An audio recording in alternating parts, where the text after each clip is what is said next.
ಸಂಗೀತ ಅವರಲ್ಲಿ ತುಂಬಾ ಧನಾತ್ಮಕ ಬದಲಾವಣೆ ಆಗಿದೆ ಅಂತ ನಮ್ಗೆಲ್ಲ ಕಾಣಿಸ್ತಾ ಇದೆ. ಯಾಕೆಂದ್ರೆ ನಿನ್ನೆ ಅವರು ಆಧ್ಯಾತ್ಮದ ಶಿಕ್ಷಕಿಯಾಗಿ ಬಂದಾಗ ತುಂಬಾ ಚೆನ್ನಾಗಿ ಕ್ಲಾಸ್ನ ನಡೆಸ್ಕೊಟ್ರು. ಆ ಒಂದು ಏನು ಎಕ್ಸಾಂಪಲ್ ಕೊಡೋದ್ರ ಮೂಲಕ ಮನೆಯವರ ಮನಸ್ಸಲ್ಲಿರುವಂತಹ ಕಲುಷಿತವಾದಂತಹ ಆಲೋಚನೆಗಳನ್ನ ಶುದ್ಧಗೊಳಿಸೋದ್ರಲ್ಲಿ ಏನೋ ಪ್ರಯತ್ನ ಮಾಡಿದ್ರು ಅಂತ ಅನಿಸ್ತು. ಜೊತೆಗೆ ಏನಪ್ಪಾ ಅಂತಂದ್ರೆ ಏನು ಒಂದು ಗ್ಲಾಸ್ ಅಲ್ಲಿ ಮಣ್ಣು ಕಲ್ಸ್ಬಿಟ್ಟು ಅದು ಕಲುಷಿತ ಆದಾಗ ಇದಕ್ಕೆ ಜಾಸ್ತಿ ಪಾಸಿಟಿವ್ ಥಾಟ್ಸ್ನ ಹಾಕಿದಾಗ ಅದಿನ್ನೂ ಪ್ಯೂರ್ ಆಗಿ ಸ್ಟಾರ್ಟ್ ಆಗುತ್ತೆ ಅಂತ ಏನೋ ಹೇಳಿದ್ರು. ಆ ಒಂದು ಏನು ಆ ಹೇಳೋ ರೀತಿಯಾಗಿರುತ್ತೆ, ಒಂದು ಬೆಸ್ಟ್ ತಲೆ ಓಡಿಸ್ಬಿಟ್ಟು ಆ ಮೂಮೆಂಟಲ್ಲಿ ಇರೋದ್ರಲ್ಲಿನ ಅವ್ರಿಗೆ ಎಕ್ಸಾಂಪಲ್ ಕೊಟ್ಟು ಅಷ್ಟು ಚೆನ್ನಾಗಿ ಅರ್ಥ ಮಾಡ್ಸೋಕೆ ಪ್ರಯತ್ನ ಪಟ್ಟಿದ್ದು ಒಂದ್ ಕಡೆ ತುಂಬಾ ಇಷ್ಟ. ಆದ್ರೆ ಇನ್ನೊಂದು ಕಡೆ ಎಲ್ರಿಗೂ ನಿಮ್ಮ ಮನಸ್ಸಲ್ಲಿರೋದನ್ನ ಚೀರಿ ಅಥವಾ ಏನು ಕೂಗಿ ಹೊರಗಡೆ ಹಾಕಿ ಒಂದು ವಿಷಯ ತಗೊಂಡು ಅಂತ ಹೇಳಿದಾಗ ವಿನಯ್ ಅವ್ರಿಗೆ ನಂಗೇನು ರಿಗ್ರೆಟ್ಸೇ ಇಲ್ಲ ಅಥವಾ ನಂಗೇನು ಆ ರೀತಿ ಚೀರಿ ಹೇಳೋಕೇನು ಇಲ್ಲ ಅಂತ ಹೇಳಿದ್ರು. ಇತ್ತೋ ಅಥವಾ ಇಲ್ಲನೋ ಗೊತ್ತಿಲ್ಲ, ಅದು ಅವ್ರವ್ರಿಗೆ ಬಿಡೋಣ. ಬಟ್ ಮೈಕಲ್ ಅವರು ಲಕ್ಸುರಿ ಬಜೆಟ್ ಅಂತ ತುಂಬಾ ಕಿರ್ಚಿ ಹೇಳಿದ್ರು. ಯಾಕಂದ್ರೆ ಮನೇಲಿ ಇರ್ಬೇಕಾದ್ರೆ ಲಕ್ಸುರಿ ಬಜೆಟ್ ತುಂಬಾ ಇಂಪಾರ್ಟೆಂಟ್ ಆಗುತ್ತೆ.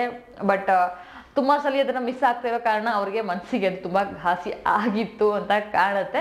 ಲಕ್ಸುರಿ ಬಜೆಟ್ ಅಂತ ಹೇಳಿದ್ರು. ಅಂಡ್ ಇಲ್ಲಿ ಕಾರ್ತಿಕ್ ಅವರು ವಿನಯ್ ಹೆಸರನ್ನ ತಗೊಂಡ್ರು. ತುಂಬಾ ಫ್ರಸ್ಟ್ರೇಷನ್ ಆಗೋ ವಿಷಯ ಅಂತಂದ್ರೆ ವಿನಯ್ ಅನ್ಸುತ್ತೆ ಕಾರ್ತಿಕ್ ಅವರಿಗೆ. ಹಾಗಾಗಿ ವಿನಯ್ ಅಂತ ಹೇಳಿದ್ರು, ಅದಕ್ಕೆ ಬಾ ಮಗ್ನೆ ಆಮೇಲೆ ನೋಡ್ಕೊಳ್ತೀನಿ ಅಂತೆಲ್ಲ ಕಾಮಿಡಿ ಮಾಡ್ತಾ ಇದ್ರು. ಬಟ್ ಪವಿ ಅವರು ಎಲ್ಲೋ ಒಂದ್ ಕಡೆ ಯಾರ ಹೆಸರು ತಗೊಂಡಕ್ ಇಷ್ಟ ಇಲ್ಲ ಅಂತ ಹೇಳಿದ್ರು. ಅದೇ ಅವ್ರಿಗೆ ಯಾರ ಹೆಸರಿತ್ತು ಮನ್ಸಲ್ಲಿ ಅಂತ ನೀವೇ ಕಮೆಂಟ್ ಮಾಡಿ. ಎಷ್ಟೊಂದ್ ಸರ್ತಿ ಸಂಗೀತ ಅವ್ರು ಕೂತ್ಕೊಂಡು ಹೇಳಿದ್ರು, ಇಲ್ಲ ಹಾಕು ಹೊರಗಡೆ ಹಾಕು ಜೋರ ಕಿರ್ಚೋಣ ಅಂತೆಲ್ಲ ಹೇಳಿದ್ರು.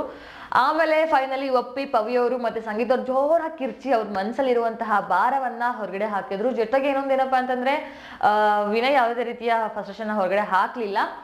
ಪವಿ ಅವರು ಸಂಗೀತ ಅವರು ಈ ಒಂದು ಫ್ರಸ್ಟ್ರೇಷನ್ ಹೊರಗಡೆ ಕಡೆ ನೋಡಿ ನಮ್ರತವ್ರಿಗೂ ಅನಿಸ್ತು. ನಮ್ರತ ಅಲ್ಲೇ ಕೂತ್ಕೊಂಡು ಕಿರಿಸ್ತಾ ಇದ್ರು. ಬಂದ್ಬಿಟ್ಟು ಎಲ್ರು ಜೋರಾಗಿ ಕಿರ್ಚಿ ಅವ್ರ ಒಳಗಡೆ ಇರುವಂತಹ ಋಣಾತ್ಮಕ ಆಲೋಚನೆಗಳನ್ನ ಋಣಾತ್ಮಕ ಭಾವವನ್ನ ಹೊರಗಡೆ ಹಾಕಿದ್ರು ಅಂತ ಕಾಣಿಸ್ತಾ ಇದೆ. ಯಾಕಂದ್ರೆ ಸಂಗೀತ ಅವ್ರು ಹೇಳ್ತಾ ಇದ್ರು, ಏನು ನಮ್ಮ ಗಂಟ್ಲಿರುವಂಥ ಚಕ್ರ ಏನಿರುತ್ತೆ ಅದು ಆಕ್ಟಿವ್ ಆಗುತ್ತೆ ಈ ರೀತಿ ಚಿರೋದ್ರಿಂದ ಅಂತ ನಿಮ್ಗೆ ಅನ್ಸುತ್ತಾ ಅಂತ ಹೇಳಿ. ಅಂಡ್ ಪರ್ಫೆಕ್ಟ್ ಆಗಿತ್ತು, ಆಧ್ಯಾತ್ಮಿಕ ಟೀಚರ್ ಆಗಿದ್ರು ಸಹ. ಜೊತೆಗೆ ಮನೆಯವ್ರಿಗೆಲ್ಲ ನಿಂತ್ಕೊಂಡು ಸಾರಿ ಕೇಳಿದ್ರು. ನನ್ನ ಕೆಲವೊಬ್ರು ಇಷ್ಟಪಡೋರು ಇದ್ದೀರಾ, ಇಷ್ಟಪಡದೇ ಇರೋರು ಇದ್ದೀರಾ, ನನ್ನಿಂದ ತುಂಬಾ ಜನಕ್ಕೆ ಬೇಜಾರು ಆಗಿದ್ರೆ ಐ ಆಮ್ ರಿಯಲಿ ಸಾರಿ ಅಂತ ಹೇಳಿ. ಇರೋದೇ ಸ್ವಲ್ಪ ಜನ, ಎಲ್ಲರೂ ಖುಷಿಯಾಗಿರೋಣ. ಆ ಆಟ ಅಂತ ಬಂದಾಗ ಜಗಳ ಆದ್ರೂ ನಲ್ಗೆ ಬಿಟ್ಟು ಮತ್ತೆ ಎಲ್ಲರೂ ಕೂಡಿ ಬಾಳ್ವೆನ ಶುರು ಮಾಡೋಣ ಅಂತ ಹೇಳಿದ್ರು. ಆ ಒಂದು ಅವ್ರ ತಪ್ಪು ಆಗಿದೆಯೋ ಬಿಡೋ ಸೆಕೆಂಡ್ ಅಟ್ಲೀಸ್ಟ್ ಅವ್ರ ರೀತಿ ಹೇಳೋದೇ ಏನಿತ್ತು. ಈಗ ಉಳಿದಿರೋದು ತುಂಬಾ ಕಮ್ಮಿ ದಿನ ಬಿಗ್ ಬಾಸ್ ಮನೆಯಲ್ಲಿ. ಆ ಎಲ್ಲಾ ದಿನಗಳು ತುಂಬಾ ಖುಷಿಯಿಂದ ಕಳೆಯೋಣ ಅನ್ನೋದು ಅವರೊಂದು ಯೋಚನೆ ಆಗಿತ್ತು. ಆ ಯೋಚನೆಗೆ ರಿಯಲಿ ನನ್ನ ಕಡೆಯಿಂದ ಒಂದು ಹ್ಯಾಟ್ಸ್ ಆಫ್ ಅಂತ ಹೇಳ್ತೀನಿ. ಯಾಕಂದ್ರೆ ಮನೇಲಿ ಯಾರಿಗೂ ಆ ರೀತಿಯ ಯೋಚನೆಗಳು ಬರ್ತಾ ಇರ್ಲಿಲ್ಲ. ಅದರಲ್ಲೂ ವಿನಯ್ ಅವ್ರಿಗೆ ಮತ್ತೆ ಪವಿ ಅವ್ರಿಗೆ ಅವ್ರೇನ್ ಸ್ಟಾರ್ ಕೊಟ್ರು ಅದಂತೂ ನಿಜವಾಗ್ಲೂ ಎಲ್ಲರೂ ಅಪ್ರಿಷಿಯೇಟ್ ಮಾಡುವಂಥದ್ದು. ಯಾಕಂದ್ರೆ ವಿನಯ್ ಅವ್ರೇನು ಅಷ್ಟು ಆಕ್ಟಿವ್ ಆಗಿ ಇಲ್ಲ ಇದ್ರು ಅವ್ರು ಹೇಳೋ ಮಾತುಗಳನ್ನೆಲ್ಲ ಕಿವಿಗೊಟ್ಟು ಕೇಳ್ತಾ ಇದ್ರು ಅಂತಾನು ಹೇಳಿದ್ರು. ಏನೋ ಒಂದು ಡ್ರಾಯಿಂಗ್ ಸಹ ಮಾಡಿದ್ರು ಸಂಗೀತ ಅವ್ರಿಗೆ. ಅಂಡ್ ಅವ್ರಿಗೆ ಸಂಗೀತ ಅವ್ರಿಗೆ ಡ್ರಾಯಿಂಗ್ ತೋರಿಸಿ ಸ್ಟಾರ್ ಹಾಕಿಸ್ಕೊಂಡು ಹೋದ್ರು. ಅಂಡ್ ಪವಿ ಅವ್ರಿಗೆ ಅವರ ಒಂದು ಭಾವನೆನ ಹೊರಗಡೆ ಹಾಕೊಂಡಿದ್ದಕ್ಕೆ ಆ ಒಂದು ಸ್ಟಾರ್ನ ಪವಿ ಅವ್ರಿಗೆ ಕೊಟ್ರು. ಜೊತೆಗೆ ಎಲ್ರಿಗೂ love you love you love you ಅಂತ ಹೇಳ್ತಾ ಇದ್ರು ಫುಲ್ ಖುಷಿಯಾಗಿ.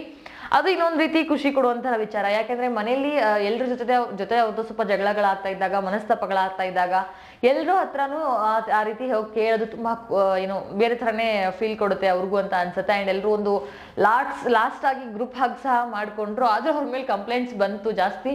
ಯಾಕಂದ್ರೆ ಸ್ಟಾರ್ ಕೊಡೋ ವಿಚಾರದಲ್ಲಿ ಸ್ವಲ್ಪ ಇವ್ರಿಗೆ ಸಿಗ್ಲಿಲ್ಲ ಅಂದ್ರೆ ಅಥವಾ ಇವ್ರು ಎಫರ್ಟ್ ಹಾಕಿದವ್ರಿಗೆ ಆಗ್ಲಿಲ್ಲ ಅಂತಂದ್ರೆ ಈ ರೀತಿ ಬ್ಯಾಡ್ ಕಮೆಂಟ್ಸ್ ಹಾಕ್ತಾರೆ. ಅಂದ್ರೆ ಕಮೆಂಟ್ಸ್ ಮೀನ್ಸ್ ಅಲ್ಲಿ ಹೋಗಿ ಬರೀಬೇಕು.